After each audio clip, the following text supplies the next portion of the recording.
Bonjour à tous. Alors aujourd'hui, les énergies de la semaine du 15 au 21. Alors je vais utiliser donc deux tarots, le Radiant Wise Spirit Tarot et puis le Tarot of the Abyss. Donc rapidement.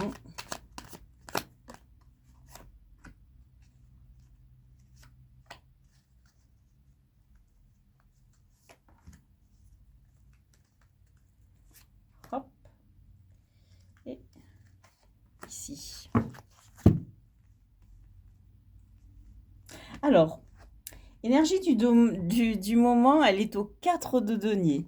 Alors, le 4 de denier, c'est une énergie qui nous porte à nous concentrer sur les choses que l'on a acquis, les choses que l'on possède.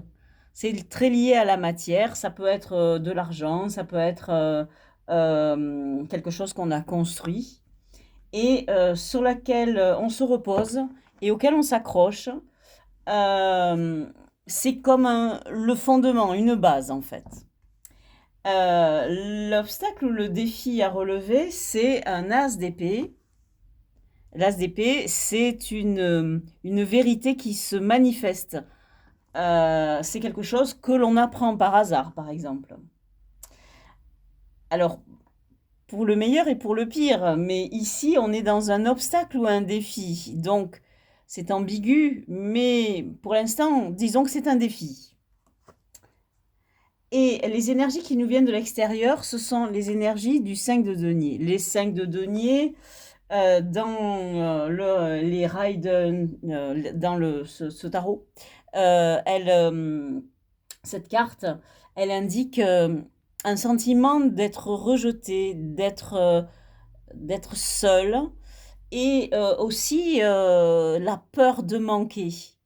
Et donc, c'est là qu'on voit qu'on est très proche du 4 de denier. Le 4 de denier, on s'accroche à ce qu'on a.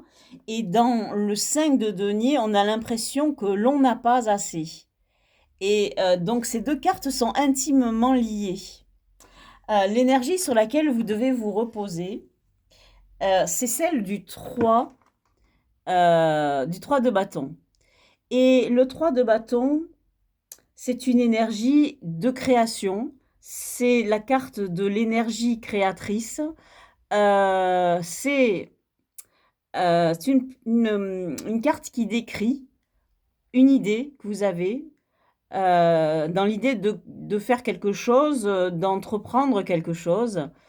Et après avoir réfléchi, vous commencez à dérouler votre plan. L'énergie qui est au cœur de ce tirage, c'est le 2 d'épée. Le 2 d'épée nous indique un choix ou un chemin à prendre. On est à la croisée des chemins. Et le choix que l'on a à faire est un choix que l'on doit faire à l'aveugle. On est un peu désorienté par le fait que l'on n'a aucun indice qui nous permette de savoir quel est le bon choix, quelle est la bonne direction, parce que tout paraît à peu près égal. Alors, pour compléter cette lecture, donc on arrive avec ce deuxième jeu qui a une énergie qui est vraiment différente, donc qui devrait nous apporter autre chose. Alors, sur ce 4 de denier, on a la reine d'épée. Et la reine d'épée, dans ce jeu, on voit que l'épée qui est ici, cet as d'épée, on le retrouve sur cette carte.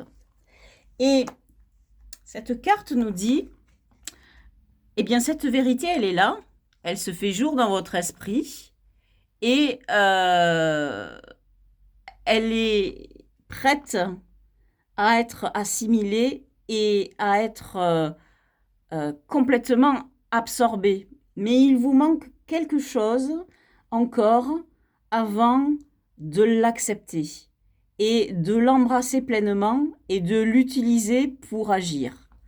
Donc cette carte complète vraiment bien cet as d'épée.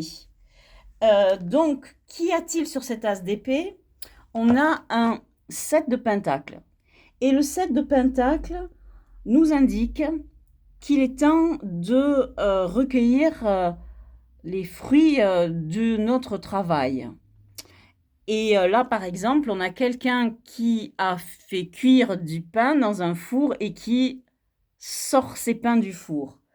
Eh bien, le jeu, pour l'instant, nous dit cette vérité qui arrive, qui commence à se faire jour dans votre esprit, elle approche et elle vous donne un signal, celui de vous plonger en vous-même et de récolter les fruits de votre travail. Alors, travail dans la matière.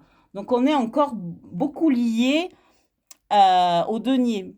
Alors, qu'y a-t-il sur ce 5 de denier qui est un petit peu turlupinant? On a un 8 de denier. Donc, on a du travail. Cette carte nous dit, on est, en fait, elle nous dit, pour faire face à cette peur de manquer, ce sentiment d'être seul et de manquer peut-être d'argent, il va falloir travailler. Il va falloir que vous travailliez et que vous ayez cette énergie pour travailler. Et là, avec ce 7, on vous parle de déployer votre énergie pour récolter le fruit de votre travail. Vous voyez donc que ces deux cartes s'articulent parfaitement bien l'une avec l'autre. Au niveau de l'énergie sur laquelle on doit se reposer, on a encore du denier, on a un valet de pentacle, un valet de denier dans ce jeu, mais c'est la même chose, un valet de pentacle.